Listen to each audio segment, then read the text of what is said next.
Hello Handpanners, welcome back. Thank you for being here. Today we're talking melody, specifically how to make melodies more interesting, more specifically making use of the space between the notes and also making use of phrasing.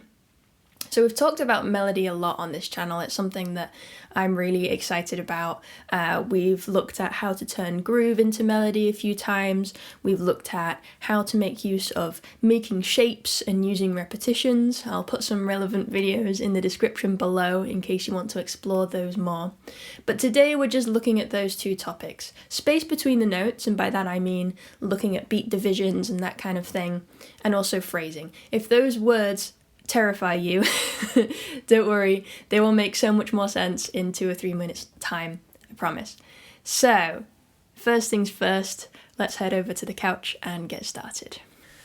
Okay, so I'm working from the assumption that you've already got a basic groove down. If you haven't, I recommend checking out this video in the description below, there is a link. And once you've got that, then we're on the same page. Okay. So what happens once somebody's got this groove is that they start to introduce melody, and it looks a little bit like this.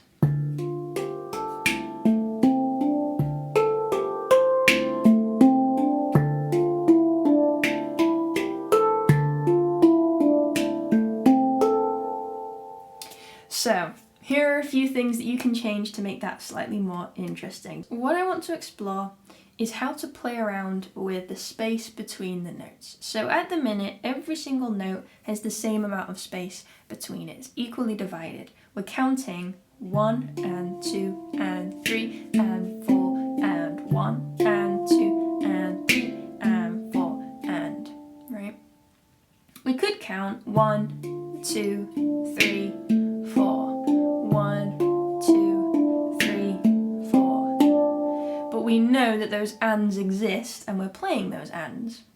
We could also count 1 E and a 2 E and a 3 E and a 4 E and a 1 E and a 2 E and a 3 E and a 4 E and a. So we know all of those E's and U's exist. So the spaces between the number and the and of that beat, right? So the one and has got an E in between it. And the and 2 has got an in between it. So we were counting those then, but we weren't playing them. But we could play them. Then it would sound a little bit hectic. Right?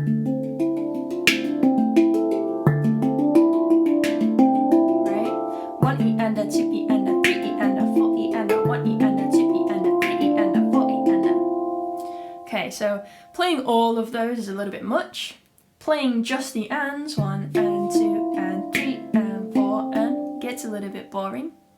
So we could combine those two ideas. Play some notes in divisions of 2 and some in divisions of 4. What I mean by that is each beat in our bar, 1, 2, 3, 4. Originally we were dividing all of those by 2. 1 and 2 and 3 and 4 and. 2 strikes per beat, right? Then we add the E's and the U's, so we're dividing it by 4. 1 E and a, 2 E and a, 3 E and a, 4 E and a. Yeah, 1, 2, 3, 4, 2, 2, 3, 4, 3, 2, 3, 4, 4, 2, 3, 4. So we can decide on each of those beats how we want to divide it. We divide it in different ways. We play around with the space in between. For instance, 1 and 2 and 3 E and a 4 and 1 and 2 and 3 E and a 4 and 1 and 2 and 3 E and a 4 and, right? So after the 3, I added an E and a. So I had some more interesting things.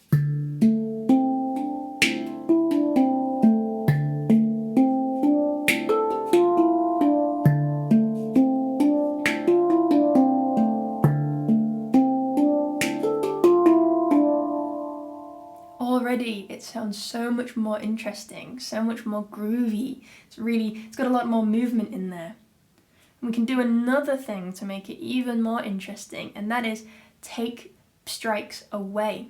So rather than adding things and adding things and adding things, making it more and more full, we can actually utilize the space, take away the ands, and just leave it open, right? For instance, 1 and 2 and 3 and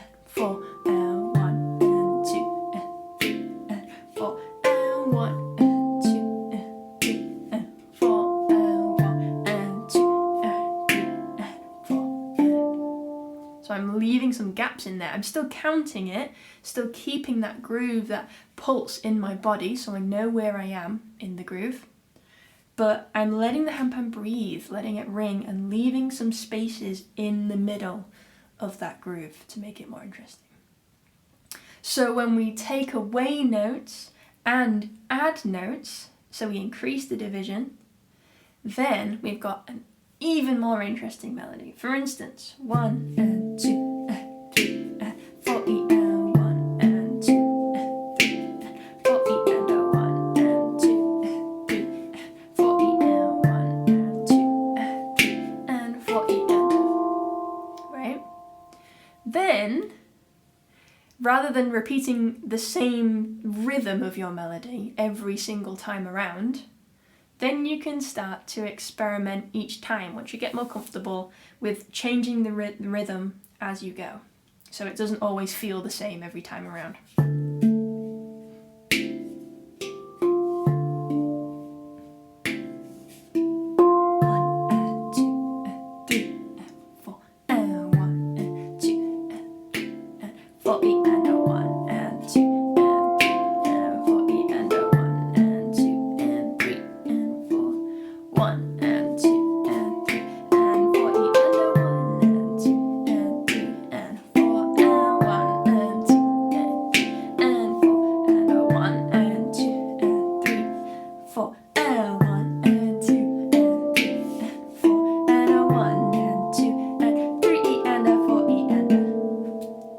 So pick and choose where you want to utilize the space and where you want to insert more things.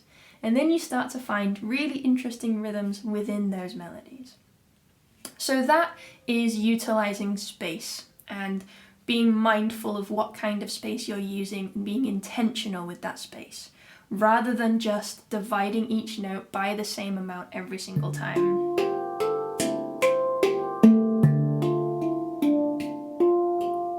Sounds beautiful and very meditative and lovely, but if you want more intrigue, then you can start to switch it up. So the second idea that we can explore to make our melodies more interesting is phrasing.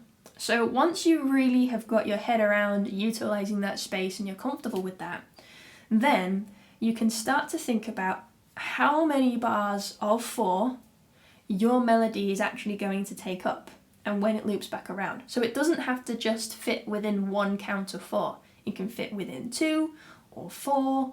It can be longer, yeah? And so what you want to do is almost tell a little story, have some movement, and have a clear closing where it loops back around to start again. And then you've got a nice phrase melody there. So the original melody that I showed you took up 1 bar of 4. 1 and 2 and 3 and 4 and that was the whole melody, and then I repeated, right?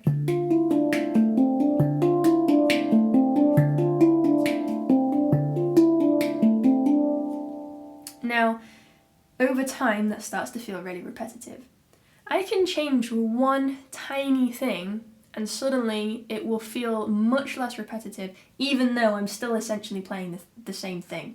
And that is, extend the phrase to 4 counts of 4, keep it the same all the way through what I've already played, so repeat it 4 times, but then on the 4th count, do something different. For instance, fill in that space a little bit more, right? So 1 and 2 and 3 and 4 and 2 and 2 and 3 and 4 and 3 and 2 and 3 and 4 and 4 and 2 and 3 and 4 and then start again.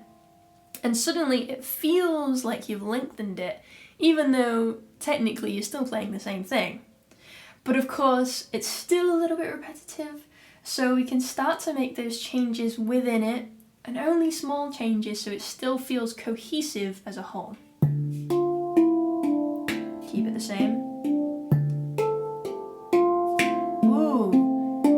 So what I've done there is on the second line, I've moved this phrase, which you've seen me use in previous videos, and you've seen me do this in previous videos. I've shifted that shape up.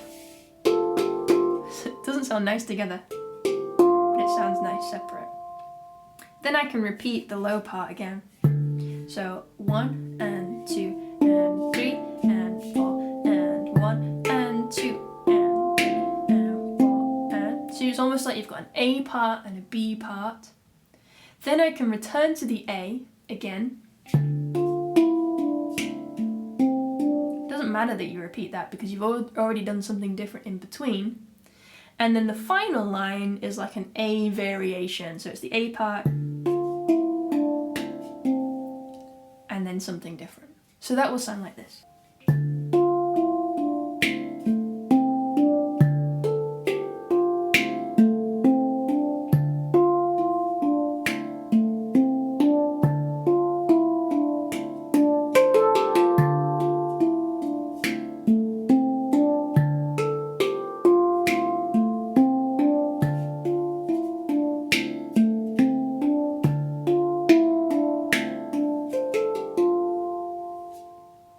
Right, so I played that huge 4-bar phrase twice there so you could see how it looped around. And it's still quite a simple melody, and it's still quite repetitive and meditative. You can really sit in that and groove with it. But it's interesting enough that it feels like it's moving, it feels like it's going somewhere.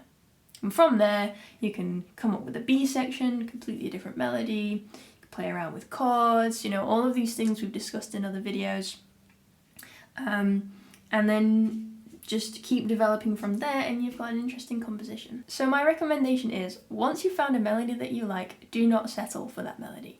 Pull it apart, explore it, see how you can expand that melody, see how you can create variations of that melody, see how you can challenge that melody, see how you can pull everything out of it and just use the main fundamentals of that melody.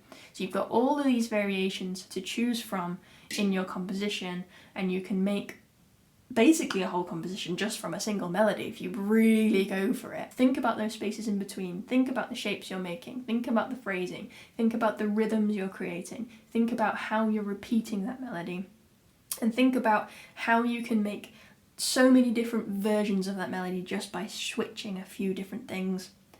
And then you're well on your way then to a composition. So I hope this video was useful for you. Thank you so much for watching until the end. I really, really appreciate it. I do have similar videos to this. There is how to make chords more interesting and how to make grooves more interesting. So if you're interested in both of those things, I'll put the links down below. Please do check them out. But in the meantime, I wish you a wonderful week, and yeah, I hope to see you again in another video. Thank you so much. See you soon.